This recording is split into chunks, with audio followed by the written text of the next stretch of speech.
Sob a proteção de Deus, declaro aberta a presente sessão e convido o eminente deputado Maurício Dudilac para proceder à leitura da ata da última sessão.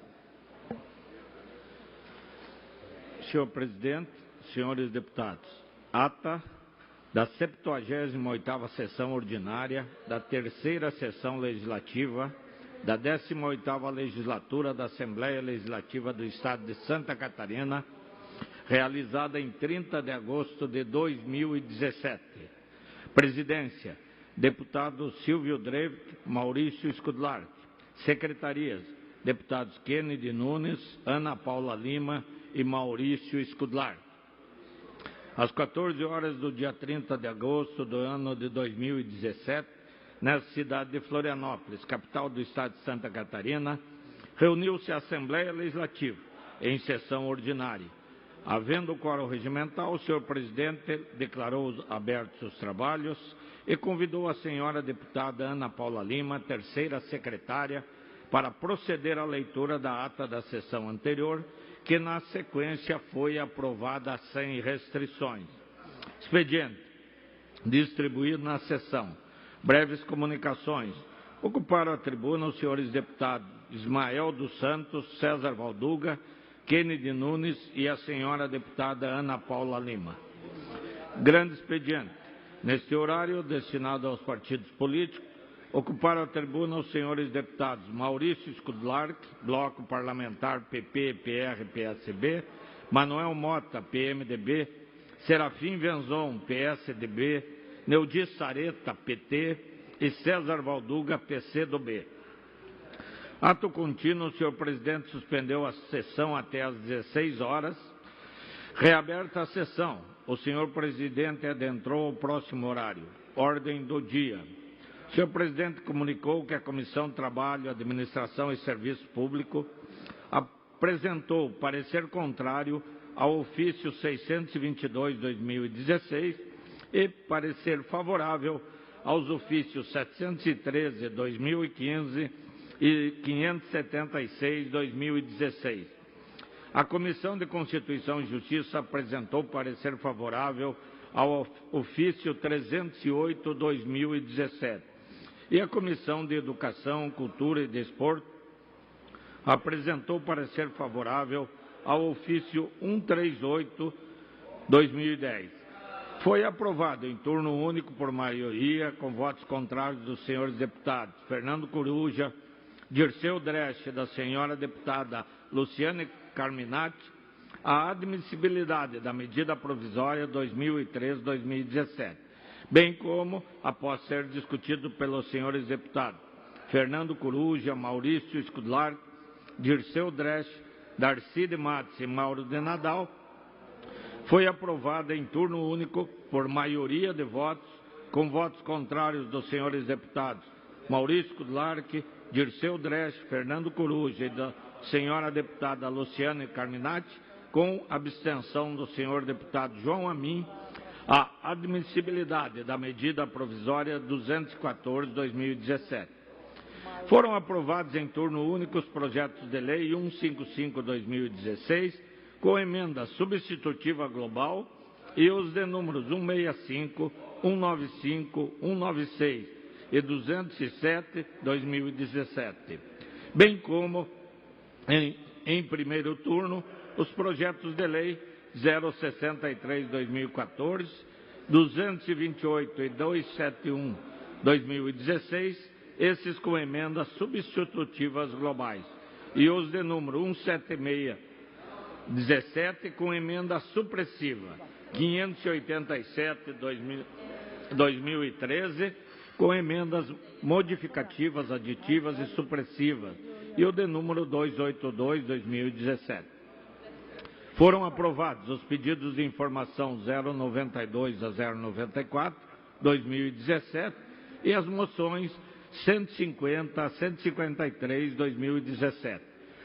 Outro sim, o senhor presidente deferiu os requerimentos 805 a 811/2017 e comunicou que encaminhará aos destinatários as indicações números 626 a 629. Na sequência, o senhor presidente, por solicitação da senhora deputada Ana Paula Lima, com a aquiescência dos líderes dos partidos, suspendeu a sessão, a fim de que o senhor vereador do município de Guabiruba, Felipe Eiler dos Santos, fizesse uso da palavra para falar acerca da reforma da Escola de Educação Básica João Bosch. Mantendo a sessão suspensa, o senhor presidente concedeu a palavra ao senhor prefeito do município de Canoinhas, Gilberto dos Passos, para a divulgação do lançamento oficial da 21ª edição da FESMAT e a primeira edição da Expo Canoinha. Ato contínuo, o senhor presidente reabriu a sessão e anunciou o próximo horário. Explicações pessoais. Não houve oradores inscritos. Nada mais havendo, o senhor presidente, antes de encerrar a sessão, convocou outra ordinária para o dia seguinte, no horário regimental. E, para constar, eu, segundo secretário, lavei a presente ata. Era a ata, senhor presidente. Obrigado, deputado Maurício Kudilac. Em discussão, a ata que acaba de ser lida, não havendo quem queira discutir em votação, aprovada. Solicito à assessoria que proceda à distribuição do expediente e vamos para as breves comunicações, porém, antes, pela ordem, o deputado Leondir de Sareta e também o deputado Dirceu Dresch. Senhor presidente, senhores deputados, senhora deputada, apenas para registrar com muita satisfação a presença aqui na Assembleia Legislativa, ex-deputado estadual e deputado federal, Pedro Kutsai, faz um belo trabalho como deputado federal, defendendo os interesses da população e de Santa Catarina de forma especial, encontra-se aqui participando agora pela manhã de atividade importante relacionada ao exercício do mandato. Queríamos fazer esse registro cumprimentado. Obrigado, senhor. Com a palavra, o deputado Dirceu Dresch. Senhor presidente, eu quero cumprimentar Vossa Excelência, a todos os deputados, as deputadas que estão nesta casa, todos os servidores da casa, os que nos visitam, e também me somar aqui ao registro do que o deputado Leondir Sareta, colega de bancada, já fez, do nosso grande líder Pedro Kutsai, deputado federal, muito atuante, as causas, especialmente da educação e outras, causas sociais. Então, Pedro, seja bem-vindo a essa casa que você atua tantos anos aqui e agora está no Congresso Nacional. Então, agradecer a sua presença e seja sempre bem-vindo e bom trabalho a você. Obrigado. Feito o registro, essa presidência também agradece a presença do eminente deputado Pedro Kutsai. Certamente ele não quer voltar definitivamente para esta casa, de estar representando Santa Catarina na Câmara mais alta e com competência e atuante como sempre. Obrigado pela tua presença. Agora sim, inscrito para falar o deputado Dirceu Dresch, por até 10 minutos.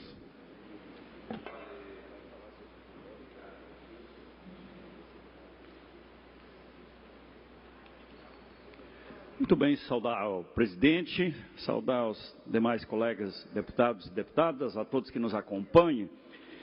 Eu vou usar hoje pela manhã, senhor presidente, 2 vezes essa tribuna, porque também vou usar o horário do Partido dos Trabalhadores depois.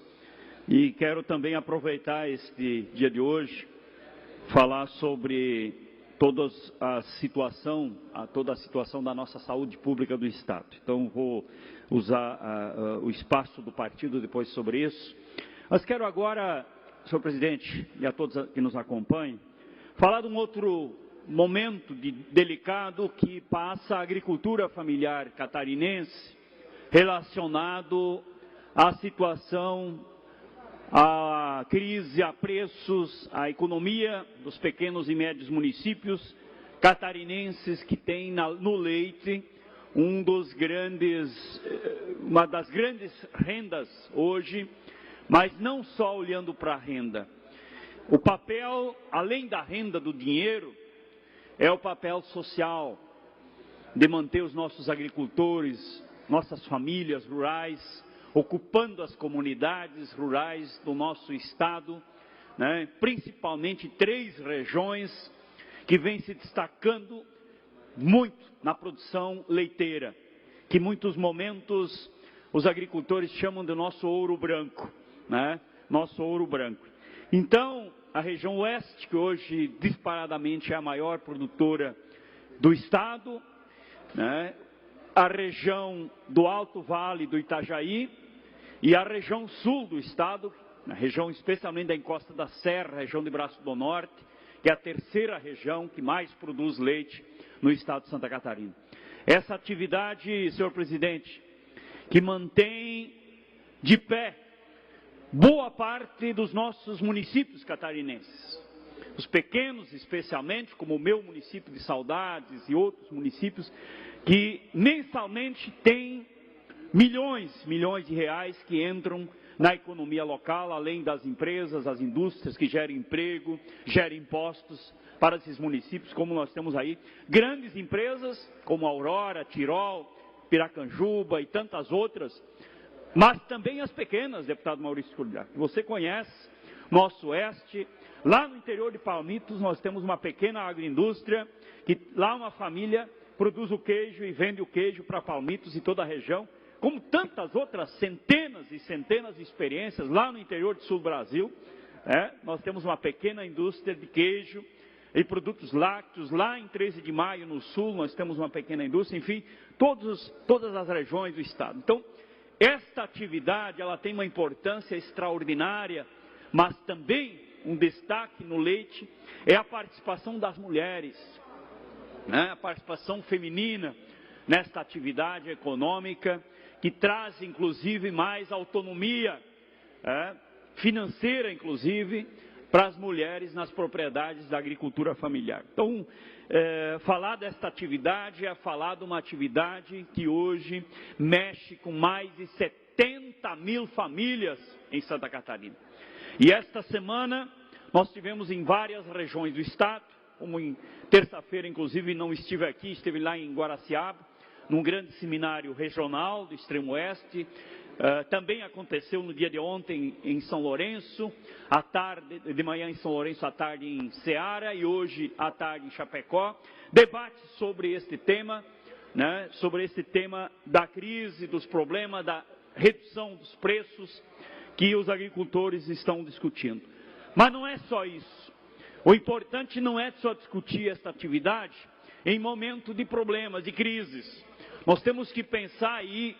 No primeiro mandato meu, eu já apresentei aqui 4 projetos nesta área, porque eu entendo de que o leite precisa ser uma atividade da pequena propriedade, da agricultura familiar. Talvez seja uma das atividades que mais incluiu agricultores no processo produtivo e trouxe uma condição de renda para essas famílias. Nós não estamos falando de pouca gente aqui, nós estamos falando de mais de 70 mil famílias em Santa Catarina. Falando, se nós pegar aí 3, 4 pessoas por família, nós estamos falando de quase milhões de pessoas.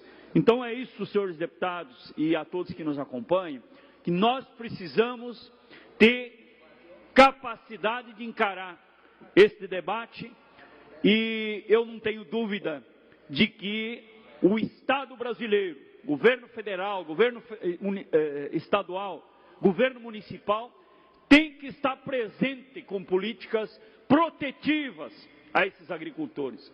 Porque a agricultura familiar, o pequeno, ele não consegue competir no mercado, no chamado mercado, se não tiver a proteção do Estado, através da assistência técnica, discutindo o rumo da tecnologia, inclusive, da genética e outras tecnologias, com fornecimento de tecnologia de pastagens, enfim, com extensão, com crédito regulador. O governo precisa regular os preços com as políticas de regulação no sentido dos estoques reguladores.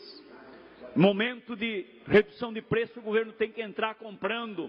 Isso é importantíssimo para a agricultura familiar, fazer estoques também na perspectiva de contribuir. Além disso, nós temos uma política pública importante, que é o crédito, que é o Pronaf, foi uma das conquistas estratégicas da agricultura familiar, tem um crédito subsidiado, isso impulsionou a atividade, a cadeia produtiva. Além disso, discutir o PGPAF, Política de Garantia de Preço para a Agricultura Familiar. Ela existe, mas os preços mínimos eles têm que compensar o custo de produção, que ele agora tem que ter um reajuste da política de garantia de preço mínimo para o pagamento dos financiamentos. Mas nós precisamos pensar além disso, para o agricultor ter uma garantia de preço mínimo para a sua produção. Então, é isto que nós precisamos dialogar no setor. E uma das perguntas que eu sempre faço, nós queremos que a agricultura familiar continue produzindo, ou quem vai produzir leite no futuro? Essa é a grande questão que nós temos que responder. E para isso, nós precisamos construir estratégias de desenvolvimento nesta cadeia, construir políticas públicas, política de incentivo, política de garantia, política de regras. Tem que ter regra, porque não dá para abandonar o agricultor e deixar ele simplesmente se virar com os grandes grupos econômicos, com muitas vezes multinacionais que estão nesse setor. Então precisa ter política protetiva. Isso se constrói através de leis, através de políticas. Então por isso eu quero aqui chamar a atenção, nós temos uma redução de preço muito grande, já temos aí em média 30, 40 centavos, o leite já caiu os últimos meses, a previsão é cair mais.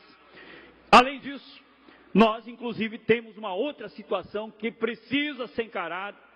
O governo está importando de novo, está abrindo as portas para o leite de fora. Tem que ter controle, porque quando o leite vem para dentro, muitas vezes vem subsidiado, né? E a agricultura brasileira, especialmente a agricultura familiar, não está preparada, não tem essas mesmas condições de competir com o produto que vem de fora, muitas vezes vem com um subsídio altíssimo. Então, tem esse conjunto de questões que nós precisamos construir, encaminhar nesse próximo período. E, especialmente, discutir que modelo de produção nós vamos adotar aqui no nosso país. Nós queremos, de fato, um modelo concentrador do que aconteceu na suinocultura, ou nós queremos um modelo de inclusão da agricultura familiar, para que justamente essas famílias não percam a oportunidade de poder continuar produzindo, morando lá no interior, ocupando as comunidades do interior do nosso estado e do nosso país. Por isso, eu tenho muita clareza de que tem que ter intervenção do Estado com políticas públicas sérias, competentes e que tragam segurança aos nossos agricultores. É isso, senhor presidente, queria trazer nesse dia de hoje, esta grande preocupação com este setor que é tão importante para Santa Catarina, que contribui imensamente com os municípios, mas também com os impostos, com a renda de Santa Catarina e do nosso país. Por isso, precisamos estar atentos e juntos construir encaminhamentos nesta perspectiva de garantir que a agricultura familiar continue produzindo leite. Obrigado. Muito obrigada, senhor deputado Dirceu Dresch. Ainda em breves comunicações, o próximo orador inscrito é o senhor deputado Maurício Skudlat. Essa presidência lhe concede o tempo de até 10 minutos, senhor deputado.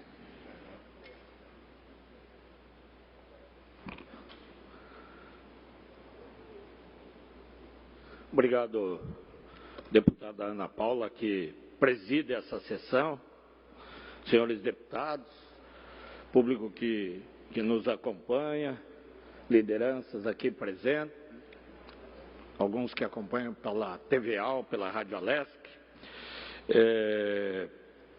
Ontem à noite ficamos chocados com o assassinato de mais um policial militar do nosso estado. O segundo em 3 dias. Um fato muito grave contra a sociedade, não contra só a polícia, contra os agentes de segurança, mas um fato muito grave contra a sociedade catarinense e contra a sociedade brasileira. Nós vemos o Rio de Janeiro, onde já passamos de 100 assassinatos de policiais nesse ano, e ontem, quando ocorreu o segundo assassinato, policial que estava numa padaria ali no município de Camboriú e que chega ao marginal, as imagens mostram as câmeras de monitoramento da rua, saca da arma próxima ao policial, o policial ainda tentou se defender, não conseguiu, caiu ao chão e depois de caído, já ferido por 3 disparos, o marginal vem, encosta o revólver na cabeça e faz mais 3 disparos. Um crime brutal, um crime violento. E depois, pelas informações das agências de inteligência, conseguiram trazer um vídeo, um áudio, onde os marginais da penitenciária de São Pedro de Alcântara dão um salve geral, que na linguagem da criminalidade, da vagabundagem, é agir contra a sociedade.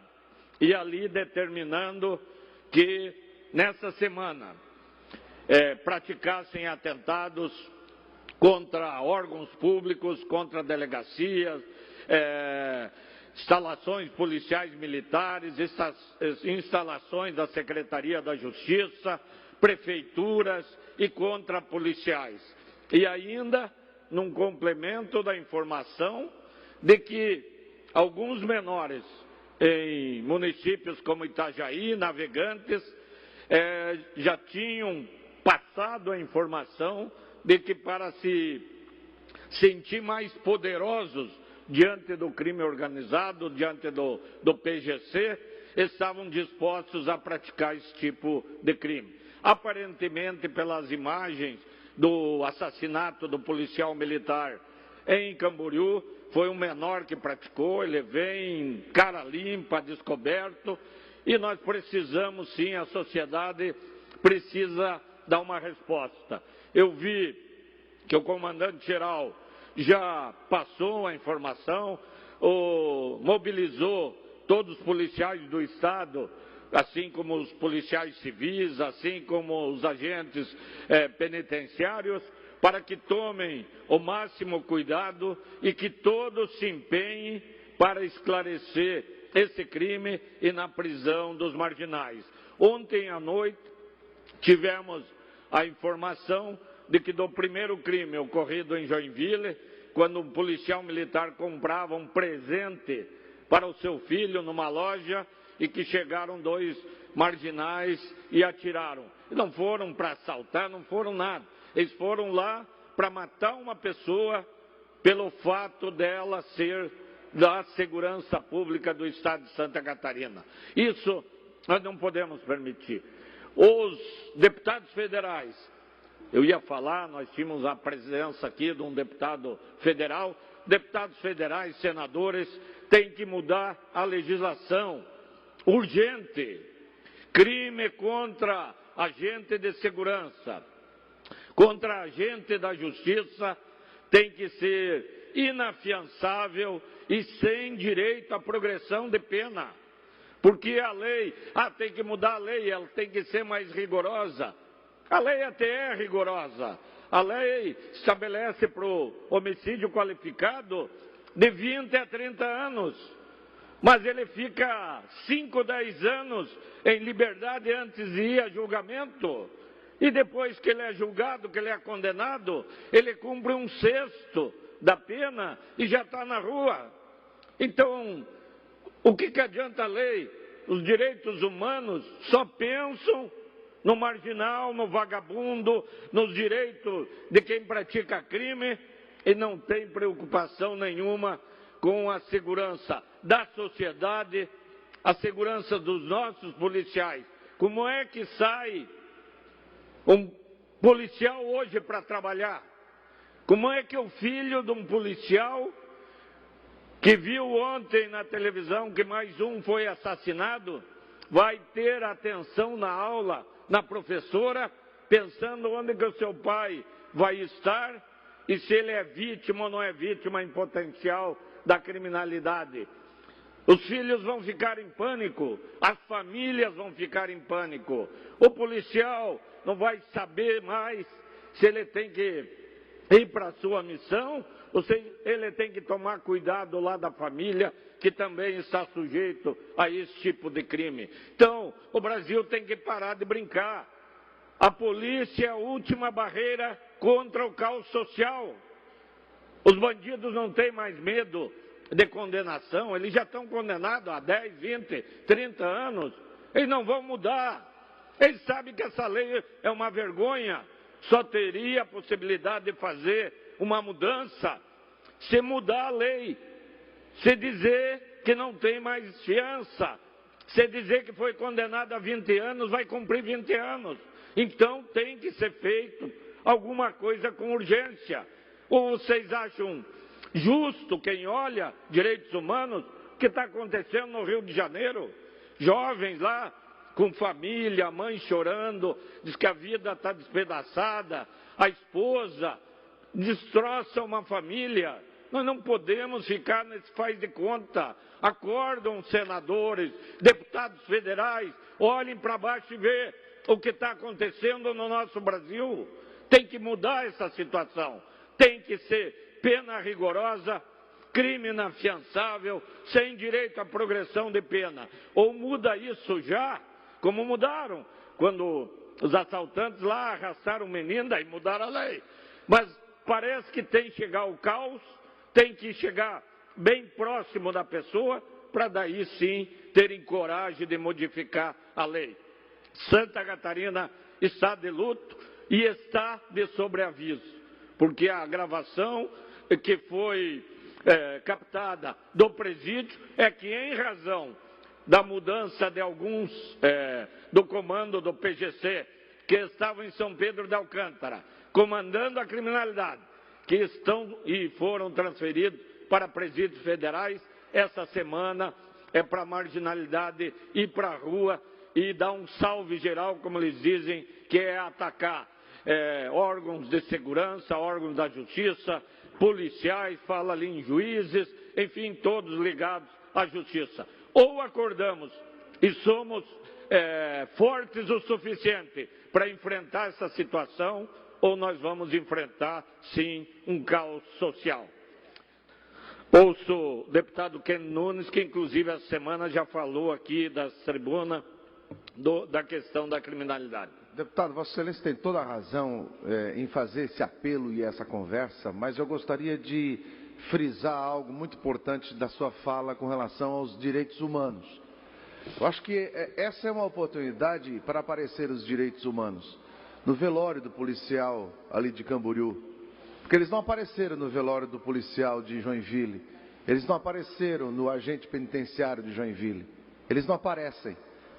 Na visita que fiz lá e no estudo que fiz, já apresentei já há muito tempo atrás aqui na casa nos Estados Unidos, direitos humanos é para as vítimas. E nós aqui parece que o poste mija no cachorro. Ou seja, direito humano não é para vítima, direitos humanos é para os bandidos. Então Vossa Excelência tem toda a razão quando cobra a participação dos direitos humanos para as vítimas e não para os bandidos, ou somente para os bandidos. Parabéns, deputado. Obrigado, deputado Kennedy Nunes. Então a situação é essa, Santa Catarina está de luto. Nós tivemos aí, foi bem lembrado, a questão do agente penitenciário que foi vítima. Nós tivemos o caso de um policial militar em Tijucas, que também... Mais um minuto, deputado Maurício Delac. Um policial militar que também houve a tentativa em Tijucas e ele estava precavido, os marginais não conseguiram praticar o homicídio. Então a situação é muito grave e Santa Catarina tem que tomar esse cuidado dentro daquilo que nós podemos fazer. E a sociedade brasileira, o Senado Federal, a Câmara dos Deputados tem que adotar medidas urgentes, aprovar a mudança na lei, crime inafiançável, não ter direito à progressão de pena quem pratica crime contra agentes de segurança, contra instalações públicas e de segurança e agir com rigor nesses casos. Ou nós vamos perder a guerra para a criminalidade e não adianta você fechar em casa, eles vão bater na porta. Então, precisamos nos mobilizar para que possamos ter um mínimo de segurança. Obrigado.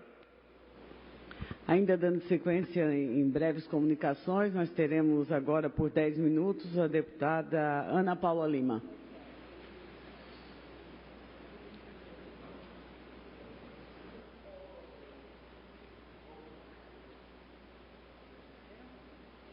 Muito bom dia, senhora presidente, colegas parlamentares. Eu não podia deixar de me manifestar na data de hoje, senhora presidente, de um aniversário de uma cidade muito importante para o estado de Santa Catarina, a qual eu também sou muito apaixonada, que é a cidade de Blumenau.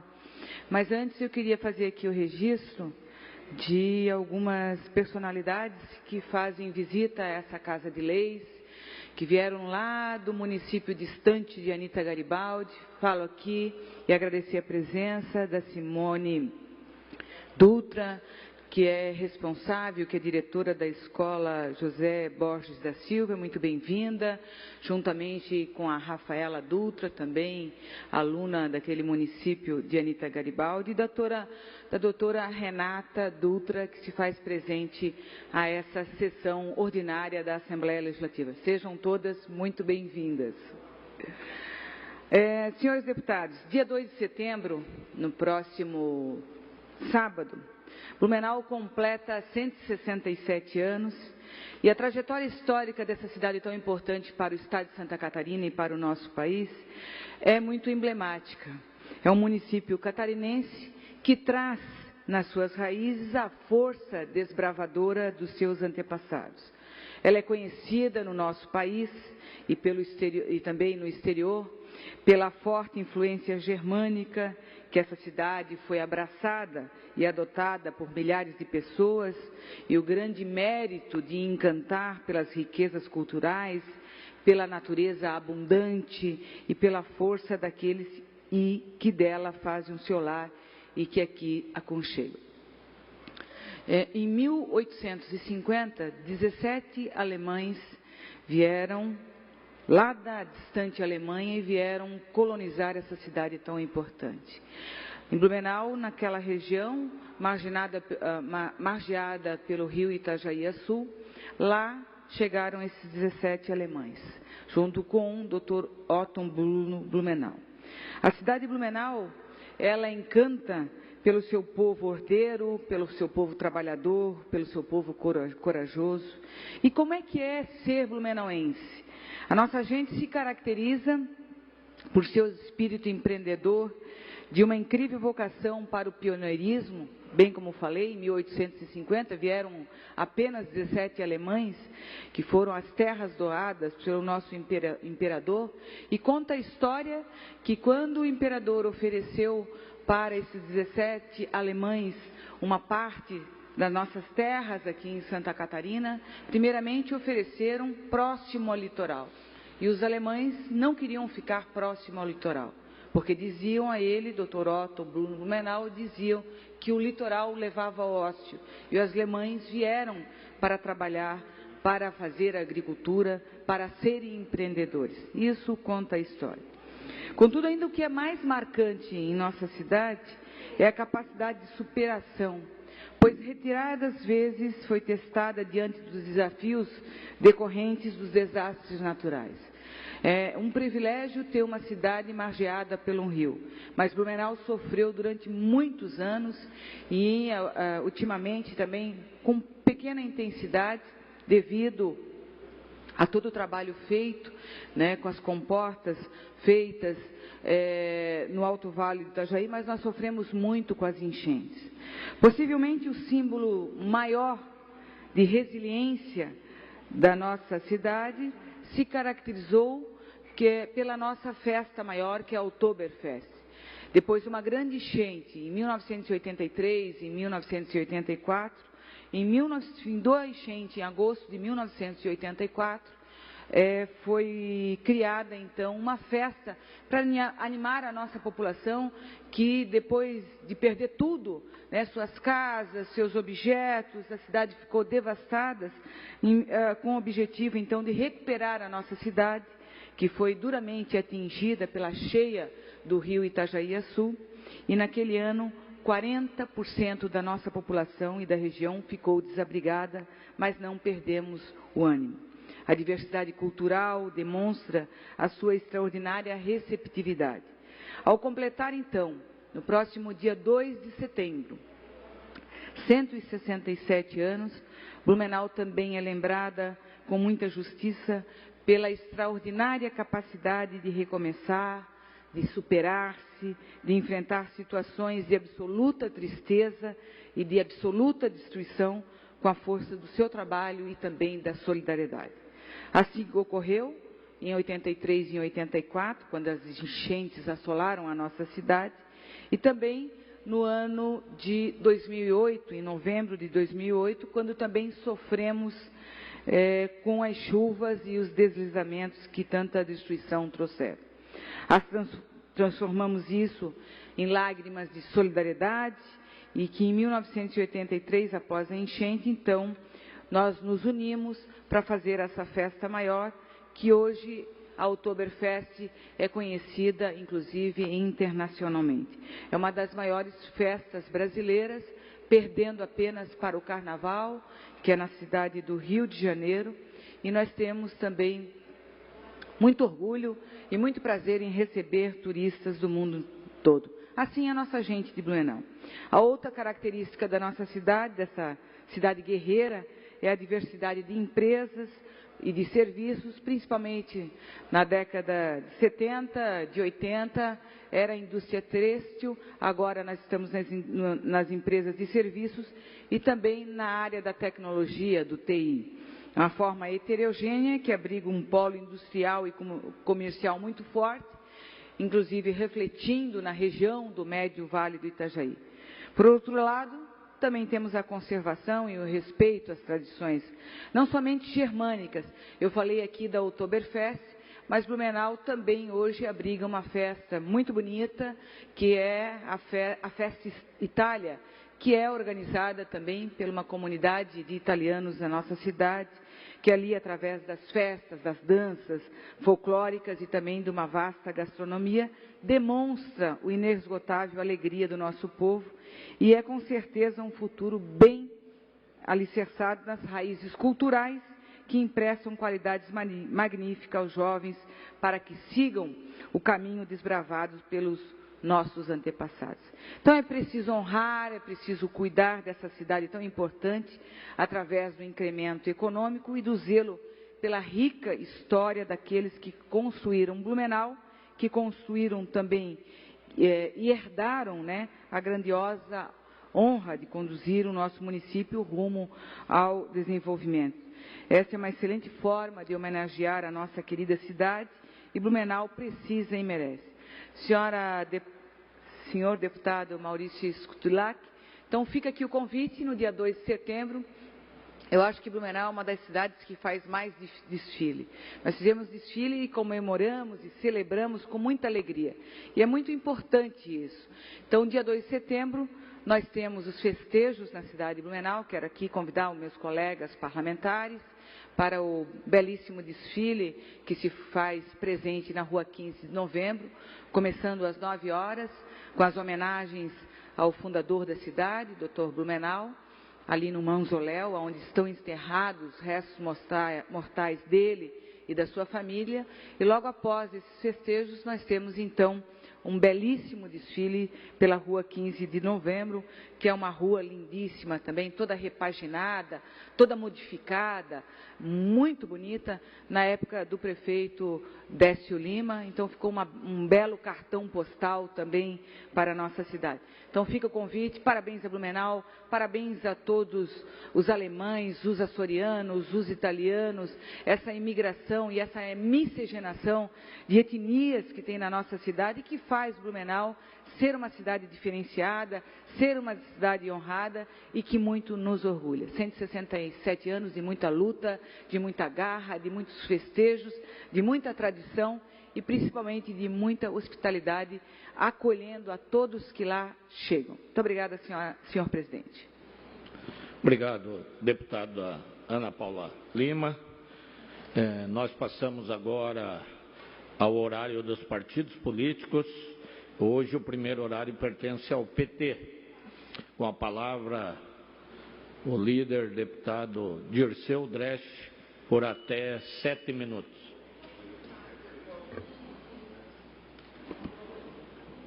Saudação, senhor presidente. Neste momento coordena e preside essa sessão, deputado Maurício, deputada Ana Paula, que há pouco falou aqui nesta tribuna. Eu vou falar sobre a situação caótica da saúde pública em Santa Catarina, mas antes disso, senhor presidente, quero fazer um registro que as grandes redes de televisão e jornais não estão fazendo, mas a bela caravana que o nosso sempre presidente Lula está fazendo pelo Nordeste, daqui a uns dias vai estar por Santa Catarina, pelo Sul também, discutindo o Brasil, discutindo o futuro do Brasil, discutir os impactos altamente negativos que este processo de ruptura no Brasil causou e o que vem causar ainda. E eu vou justamente entrar no tema da saúde, que já faz parte dos impactos desta ruptura, que inclusive a maioria dos deputados catarinenses, deputados federais, de diversos partidos ajudaram a fazer. Votaram por esta ruptura democrática no Brasil, que está trazendo impactos incalculáveis para a população, especialmente mais pobre, mas também para o conjunto da sociedade e para o Brasil. Este pacote que está sendo desembrulhado todo dia no nosso país, do que custou esta ruptura, do que custou este golpe midiático, parlamentar e jurídico, também afeta a saúde pública e já está afetando a saúde pública de Santa Catarina. Portanto, o próprio governador do estado, Raimundo Colombo, com sua base política nesta casa e no Congresso Nacional, também apoiou esta ruptura. E o próprio governo do estado já está pagando esta conta, porque diziam, milagrosamente, era só tirar a presidente Dilma, que o problema do Brasil estava resolvido, da economia, das políticas públicas. Lamentavelmente, está começando a aparecer, inclusive, que vão voltar a emprestar dinheiro do FMI. Além de vender a casa, vender a geladeira, vender o carro, vender o fogão, vender tudo fora. Vender não, dá de graça. Porque o sistema Telebrás tem um valor, estima-se aí, de mais de 300 bilhões. E querem entregar por 20 e pouco pela bagatela. E é sempre bom lembrar que isto está no pacote. Então, falar de saúde em Santa Catarina é falar deste momento que o Brasil vive pós-golpe. Deste momento que o Brasil vive pós-golpe. Isso tem que ficar muito claro e tem que estar registrado na história desse país o que foi feito com a jovem e ainda gatinhando com a democracia no nosso país, deputada Ana Paula. E não tem jeito, porque a situação econômica está fazendo esta situação, está deixando essa situação da redução da arrecadação também do Estado. E por isso vai faltar dinheiro. As emendas constitucional que limita, e ainda não entrou em vigor totalmente, está começando a entrar em vigor aos poucos e dá impacto, que é a redução obrigatória constitucional dos gastos com saúde e educação. Nós não vimos, nós não estamos vendo ainda tudo. Vai com certeza impactar muito mais para o povo que precisa do SUS, o povo que precisa do hospital público. Então, aqui em Santa Catarina, deputado, já deu uma parte, mas o nosso deputado Neudi Sareta, da nossa bancada, está fazendo um trabalho importante neste debate, mas eu, como deputado e líder da nossa bancada, não posso me furtar. Também trazer aqui, representando a sociedade catarinense, que todo dia nos aborda na rua, inclusive tem um problema na minha família, de uma pessoa que não teve acesso, estava na fila desde fevereiro até agora, com problema de saúde, né, até julho, e tantas outras pessoas que estão nas filas dos nossos hospitais, de cirurgias, e estamos com esta situação. Inclusive, a minha pergunta é o seguinte: é incompetência, é má gestão ou é improbidade administrativa essa situação da saúde pública de Santa Catarina? Um secretário já foi, saiu, abandonou, me parece. O outro secretário, nosso colega deputado, assumiu, me parece que ele assumiu uma coisa que ele não sabia o que está acontecendo. Né? Quer dizer, esses 800 milhões que falam aí da saúde, o que está acontecendo? Onde é que veio? Por que esconderam tanto tempo? Por que esconderam? A manobra fiscal que tirou dinheiro da saúde também, dos recursos da Celesc, dos 1 bilhão da Celesc, que tirou da saúde mais de 120 milhões de reais. Além disso, outras questões que precisam ser discutidas aqui. Nós temos a situação do 6º ano que se renova o contrato da publicidade do governo do Estado, né? 6º ano que se faz aditivo, não se faz mais licitação, que poderia baratear o custo.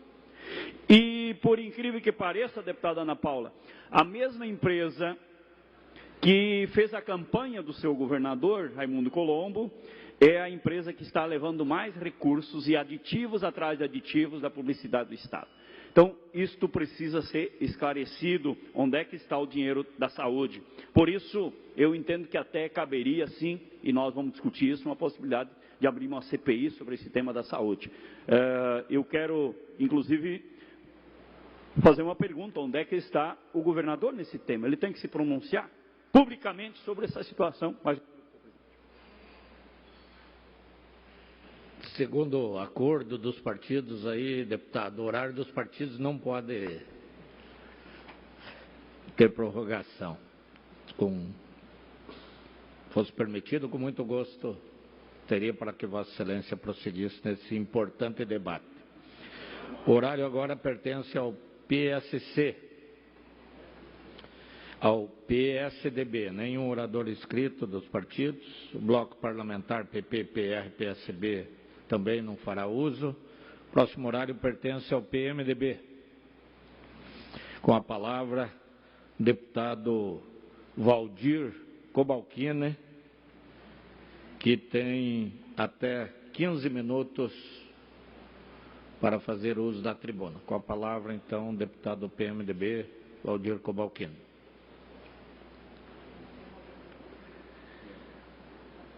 Senhor presidente, deputado Maurício Scudelac, senhores deputados presentes nesta sessão, senhora deputada Ana Paula Lima, telespectadores que nos veem pela TV AL, que nos ouvem pela rádio digital. O jornal Diário Catarinense traz hoje ampla matéria, deputado Valduga, a página 18, para facilitar, né, sobre divulgação do IBGE nesta quarta-feira, ontem, sobre a estimativa da população brasileira, com forte repercussão aqui no nosso Estado. Que mostra que o nosso Estado alcança mais de 7 milhões de habitantes, o Estado que cresceu no último ano 1,31%, é o que mais cresceu na região sul, na região sudeste, na região nordeste, perdendo no centro-oeste para o Distrito Federal, que cresceu 2,08%, e para os estados do norte, o Acre, o Amazonas, o Pará, que cresceram mais que Santa Catarina. É um dado importante, porque significa que a migração de outros estados para Santa Catarina tem acontecido. E Santa Catarina, embora os seus problemas, ainda é uma grife nacional por conta da sua situação, seja econômica, seja pelas condições da natureza, do turismo, do empreendedorismo, faz com que muitos brasileiros se desloquem e escolham Santa Catarina como estado para residir, para trabalhar, para curtir as opções que nós temos após a aposentadoria. Mas, em relação aos municípios do nosso estado, um dado me chamou muito a atenção. De cada 10 municípios que tiveram redução de população em comparação com o ano anterior, deputado Maurício, 6 estão na região oeste do nosso estado. E o curioso é que as cidades que tiveram crescimento populacional estão no litoral ou em áreas muito próximas ao litoral. Caso de Araquari, que é o município que mais cresceu em Santa Catarina, com mais de 4% apenas em um ano. É uma constatação, não é ser contra ou ser a favor. É um processo que vai avançando e que a tendência é que cada vez mais o litoral cresce e o interior, especialmente as regiões mais distantes, e aí especificamente falo do oeste, elas vão diminuindo. É uma reflexão. Por que os municípios do oeste perdem moradores enquanto o litoral ganha? O professor da UNOESC, Regis Juarez Bernardo, ouvido pelo Diário Catarinense, faz uma observação muito interessante, deputada Ana Paula. Para ele, esses municípios perdem moradores porque não existem oportunidades para os jovens que acabam indo morar nas grandes cidades para trabalhar. Mas eu quero ouvir, deputada Ana Paula. Muito obrigada, deputado Cobalcini. Esse estudo, não sei se do mesmo professor, mas a gente já teve acesso do que está acontecendo no estado de Santa Catarina. Mas, veja bem, quando foi constituída as Secretarias de Desenvolvimento Regional, era para desenvolver essas cidades, era para que a população ficasse lá, era que houvesse fomentos de emprego nessas regiões, e passou esse quase 15 anos, vai para 16 anos, e nós verificamos o que está acontecendo. As pessoas ainda acabam abandonando essas regiões e vêm para o litoral do estado de Santa Catarina. Então, isso, mesmo com as Secretarias de Desenvolvimento Regional, que estão constituídas agora, né, em 35, agora em agências no nosso estado, eu quero falar aqui, não para lhe ofender, mas a função delas, elas não foram adequadas para atingir essa meta que era para deixar as pessoas morando no interior do nosso estado e não no litoral. Então, a função delas não foi adequada. Por isso que eu digo que elas não funcionam, com todo respeito ao senhor, elas não funcionam porque elas não cumpriram a sua função, que é deixar as pessoas morando no interior do nosso estado. Apenas para dizer, né, o que essa pesquisa desse professor fez, da UniOesc, mas que nós temos acesso a outras pesquisas que solicitamos, né, que pedimos, que estudamos, e que as secretarias realmente, elas não têm função. Gostaria que essa casa pudesse, né, rever um projeto que está sendo debatido e conto com o seu voto, então, para a extinção das ADRs. Muito bem, deputada Ana Paula. Imaginava que o seu aparte fosse noutra direção e logo à frente, no meu pronunciamento, eu faço algumas observações em relação à questão, deputado Mota, suscitada pela deputada Ana Paula, mas esta observação do professor Regis Juarez Bernardo, ela precisa ser levada em conta. Esses números deixam muito claro que precisamos de uma política de Estado para o desenvolvimento do nosso grande oeste de Santa Catarina. E aí, deputada Ana Paula, o governador Luiz Henrique da Silveira criou em 2002 processo de descentralização administrativa, com o objetivo exatamente de desenvolver todas as regiões do Estado em condições de igualdade. O projeto alcançou o seu objetivo, se estancou num determinado momento a litoralização.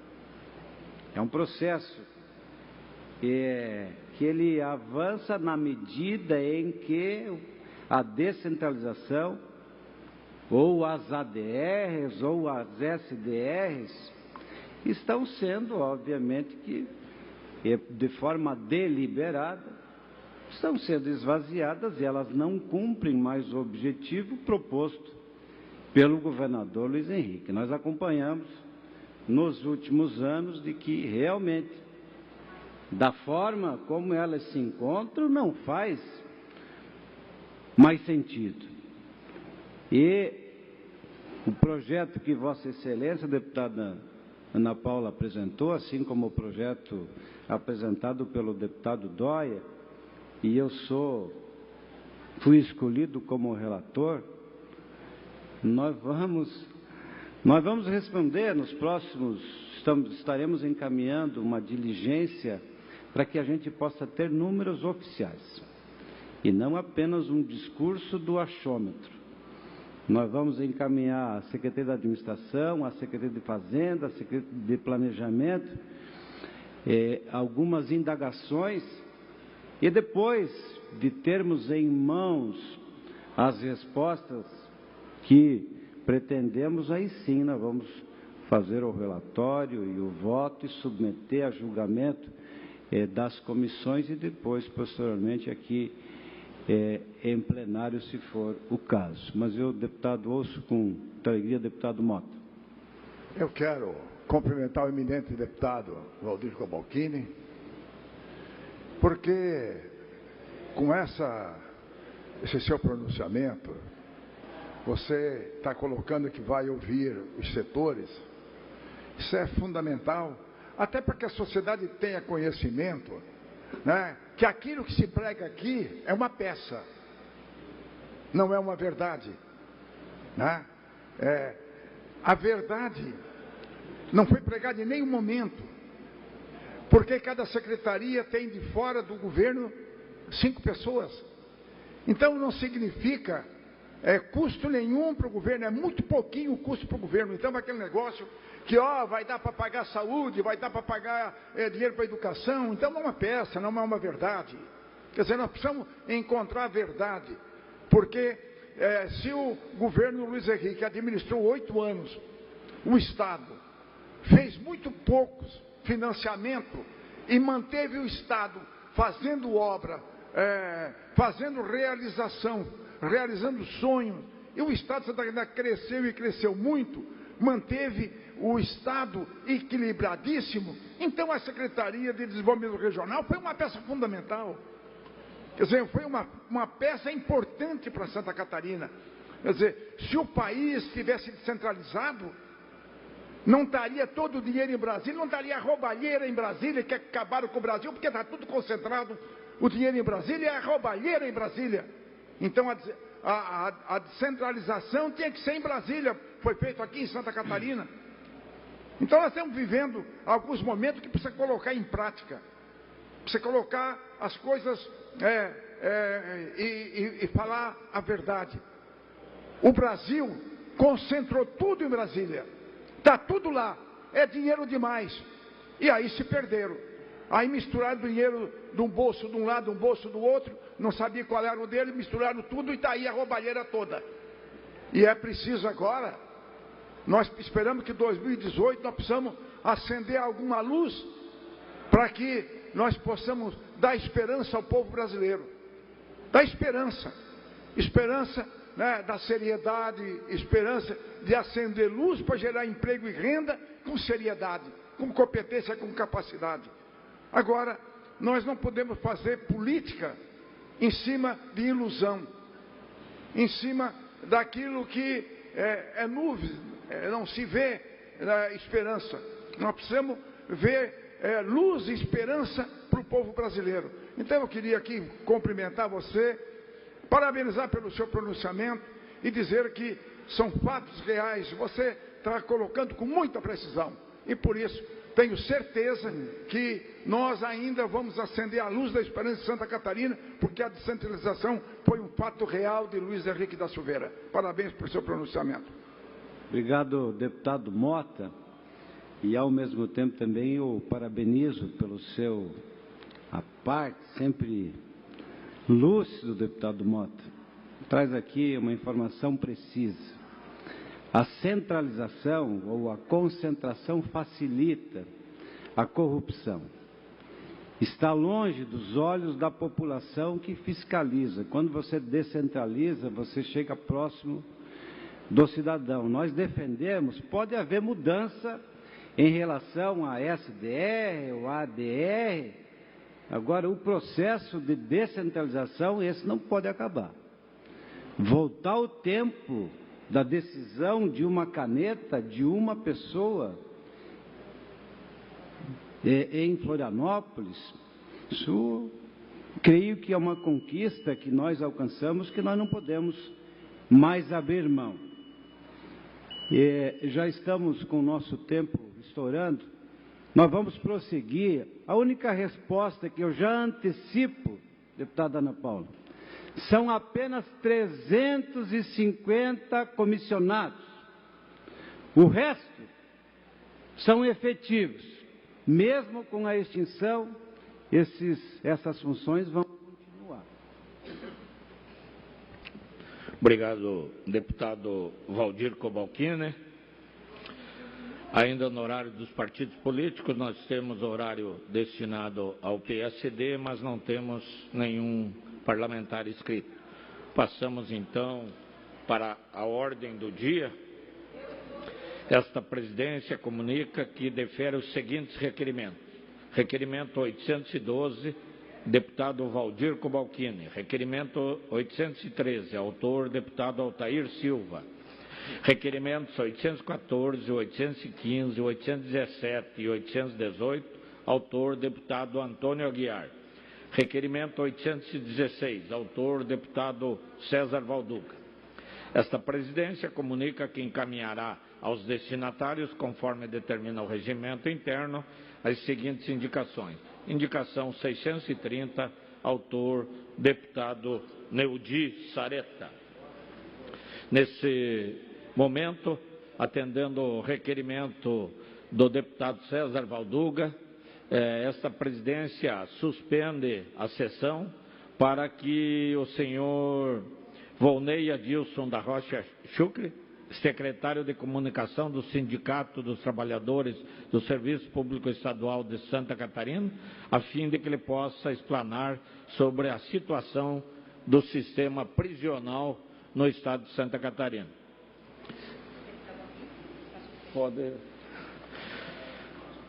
Sr. Volney pode ocupar a tribuna aí pelo prazo improrrogável de 10 minutos.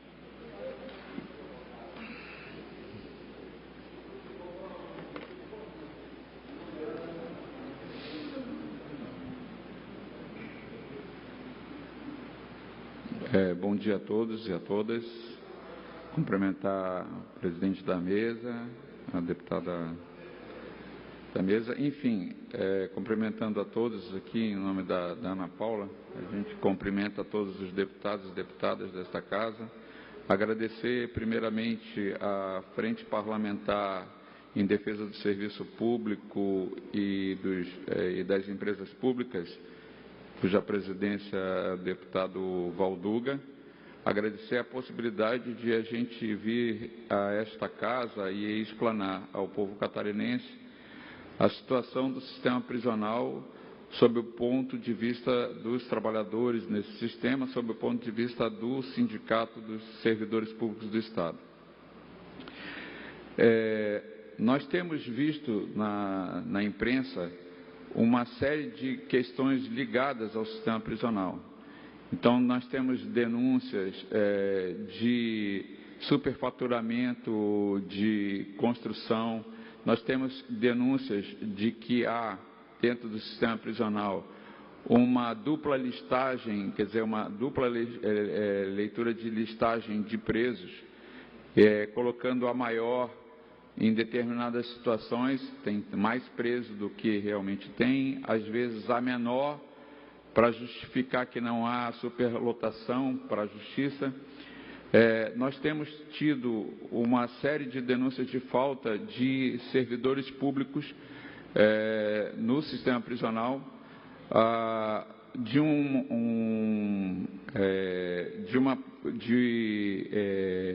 denúncias de que uma empresa, no caso a empresa Montesinos, ter contrato para ocupar determinadas funções no sistema prisional e acabar que os servidores públicos estatutários serem punidos por não terem feito uma ação, uma função que deveria ter sido feita por contrato pela empresa.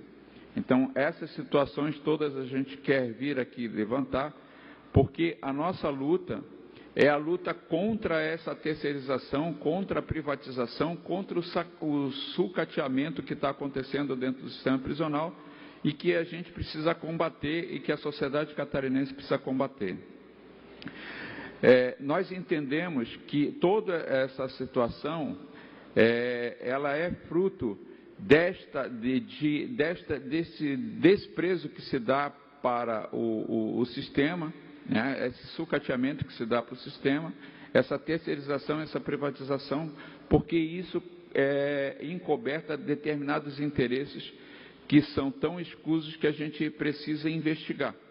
Né? Nesse sentido, o Sindicato dos Trabalhadores Públicos do Serviço Público Estadual de Santa Catarina, o Sintesp, vem pedir a esses parlamentares que se faça essa investigação, se for necessário que se abra uma investigação através de uma CPI, inclusive, para ver todas essas denúncias que estão ocorrendo. Né? A gente entende que isso é fruto também de uma situação que não é uma situação só de Santa Catarina, que é uma situação em que os agentes penitenciários, eles são colocados ao bel prazer de cada governo numa secretaria, eles são colocados, por quê? Porque eles não são uma carreira de Estado. E a gente defende que os agentes penitenciários ocupem, então, uma carreira de Estado. Ocorre hoje no Senado Federal uma proposta de emenda constitucional que a gente quer que esses parlamentares daqui de Santa Catarina façam um apelo para que seja aprovada, que transforma o agente penitenciário em polícia penal. A gente entende que existem uma série de polêmicas com relação a isso. No entanto, o fato de transformar o agente penitenciário em polícia penal nos colocaria, então, como uma carreira de Estado, e não mais uma carreira ao bel prazer de cada Estado, mas como uma carreira de Estado, nós teríamos a estabilidade necessária, a estabilidade jurídica, inclusive, necessária para fazer o que a gente já faz. Né, para fazer o que a gente já faz. O que diz a emenda 14? Que nós seríamos colocados no rol do artigo 144 da Constituição, que é o rol que determina quais são as profissões que estão envolvidas com a segurança pública. Hoje, nós estamos em secretarias diversas no país inteiro. Alguns na Secretaria de Justiça e Cidadania, alguns na Secretaria Especial de Administração Prisional, em outras secretarias, enfim. Nós não somos reconhecidos constitucionalmente como uma carreira que está dentro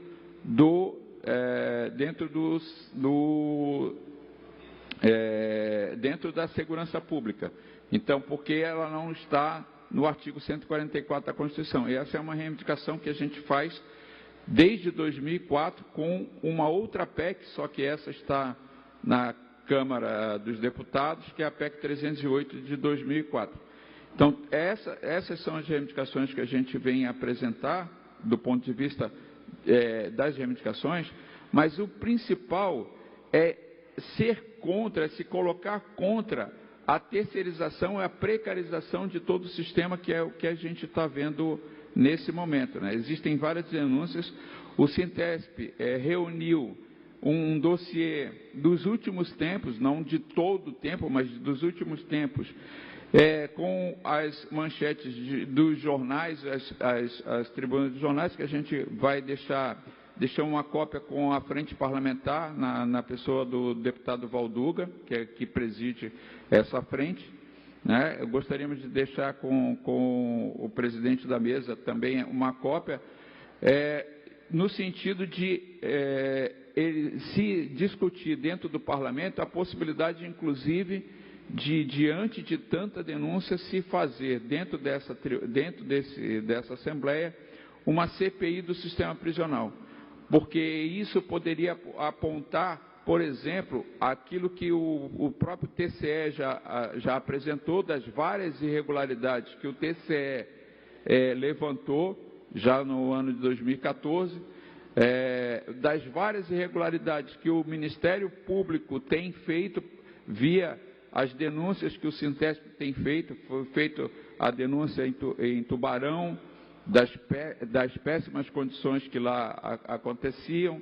Foi feita a denúncia em Joinville também, das questões de Joinville. Foi feita a denúncia em Itajaí com relação ao próprio contrato, né, que monta aos valores de 16 milhões de reais, onde o preso dentro do sistema prisional privado sai ao custo para a sociedade catarinense de mais de 5 mil reais contra R$ 2.800 no sistema público.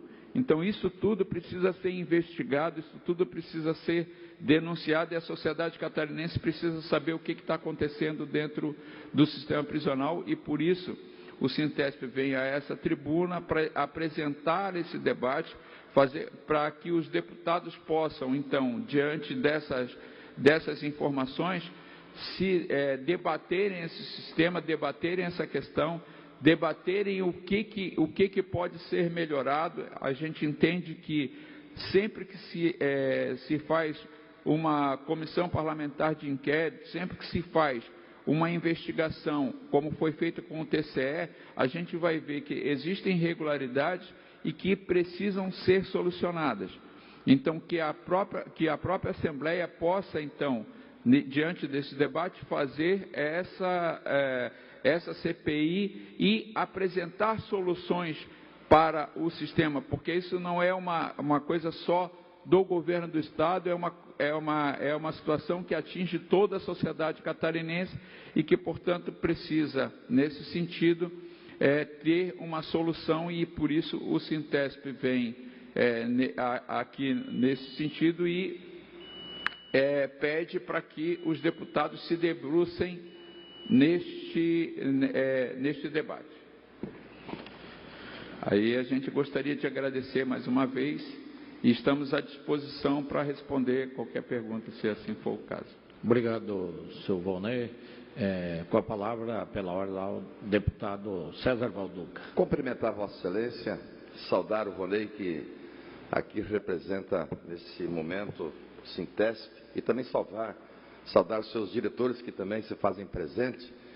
Dizer, Volney, que é muito importante a gente dar transparência, né, do trabalho, que também o próprio instrumento que o sindicato faz por todo o Estado de Santa Catarina, sobre a ótica da defesa dos direitos dos trabalhadores, mas também com relação à questão da fiscalização do sistema prisional. Isso é muito importante para todos nós, deputado Mota, que tragam subsídios, deputado Dresch, para que possamos aprimorar cada vez mais, enfim, o nosso sistema. E nós temos que fazer esse debate, não podemos nos furtar, né? Não podemos nos furtar desse debate, mas buscar, sim, sem dúvida nenhuma, a resolutividade, até diante das irregularidades apontadas por ti, Volney, aqui nesse dia. Então, a frente parlamentar, com certeza. Mais um minuto, senhor. Mais um minuto, deputado. Com certeza. A frente parlamentar vai cumprir com esse papel, e até eu agradeço aqui a subscrição da maioria dos parlamentares dessa casa. Eu acho que um Estado que preza pela questão da transparência, né, das ações do poder público, é importante, né? É importante trazer esse debate e esse espaço democrático aqui para que a própria sociedade catarinense também tenha conhecimento do próprio sistema, como está funcionando o Estado de Santa Catarina, mas também as irregularidades. E nós precisamos corrigir, deputado Maurício, as irregularidades, e para que isso venha acontecer realmente, nós precisamos juntar todas as forças e irmanarmos, né, e o parlamento não pode, sem dúvida nenhuma, se furtar desse debate. Então, obrigado pela sua presença, foi muito importante, produtivo, apesar de pouco tempo, 10 minutos, mas também vejo que a nossa frente parlamentar, junto com o deputado Dresch, que é vice-presidente, e o relator Rodrigo Minotto, e também subscrita por demais deputados, vai, sem dúvida nenhuma, cumprir um papel importante. Com a palavra, o deputado Dirceu Dresch. Senhor presidente, eu quero primeiro agradecer e parabenizar, Volney, vocês que, junto com o Mário, que está aqui, toda a equipe do Sintesp, lutam bravamente pelo serviço público, olhando para o Estado numa perspectiva de atender bem a sociedade catarinense. E o tema do sistema prisional, o tema da violência em Santa Catarina, como nós debatemos hoje pela manhã, o tema da saúde, deixa muito a desejar. E as pesquisas mostram isso. E, infelizmente, o governo, com muita publicidade, muita propaganda, gastando aí milhões e milhões em publicidade, tenta esconder essa situação. E nós, com certeza, este parlamento precisa discutir. Então, esse espaço aqui de tribuna, onde as pessoas vêm, tragam suas angústias, seus problemas, você faz aqui, traz um conjunto de denúncias, inclusive, e nós da nossa bancada, nós vamos estar à disposição, a bancada do Partido dos Trabalhadores, à disposição para... Mais um minuto, senhor presidente. Mais um minuto, deputado. Nós vamos estar, com certeza, à disposição de ajudar, vamos buscar todas as informações que você também traz, né? Pudermos ter acesso, para a gente poder contribuir nesse debate, para trazer a perspectiva para Santa Catarina ter mais segurança. Esse Estado não merece isso, que estão passando tantas famílias nas mais diversas regiões do nosso Estado, tantos servidores, inclusive policiais. Mais uma vez, o deputado Maurício hoje trouxe aí à tribuna a morte de mais um policial. Santa Catarina não precisa disso, e para isso nós precisamos ter um Estado que de fato tenha uma estratégia, que aqui infelizmente não tem uma estratégia de combate à corrupção e da segurança, né? De uma estratégia também de prevenção. Nós não ficamos só gastando com repressão, nós precisamos pensar desde a educação dos jovens, das crianças, todo um processo para a gente ter um Estado mais seguro. Obrigado e parabéns. Com a palavra, deputado Neodir Sarete. Senhor presidente, senhores deputados, queria cumprimentar o Volney e a toda a diretoria do Sintesp dizer que é importante sempre que vocês vêm a essa casa nos trazer mais elementos desta realidade que vive Santa Catarina, essa realidade da área da segurança, pelo trabalho que você desenvolve e também para nos municiar aqui de mais elementos para a nossa atuação. Hoje, entre os grandes desafios, né, de uma administração pública, além daqueles tradicionais, né, importantes, de saúde, educação, essa questão da segurança é importante, fundamental, e, portanto, queria parabenizar por ter nos trazido aí essas informações tão importantes e ajudar a compartilhar isso com toda Santa Catarina. Muito obrigado. Obrigado, deputado Sareta. Obrigado, Volney e todo o sindicato. O que foi explanado aí é muito sério, muito preocupante, e nós entendemos aí que a Assembleia deva e vai adotar providências aí para trabalhar nesse sentido aí. Obrigado pela presença aí. Agradeço a presença dos demais diretores e toda a equipe aí que nós acompanhamos o trabalho. Nós reabrimos a sessão e agora temos o horário das explicações pessoais. Não temos nenhum orador inscrito para as explicações pessoais. Em razão disso, essa presidência, antes de encerrar a sessão, convoca outra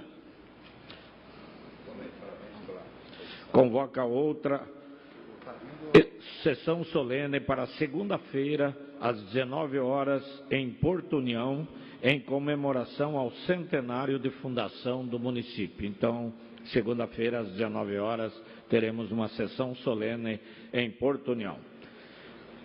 Está encerrada a sessão. Obrigado a todos.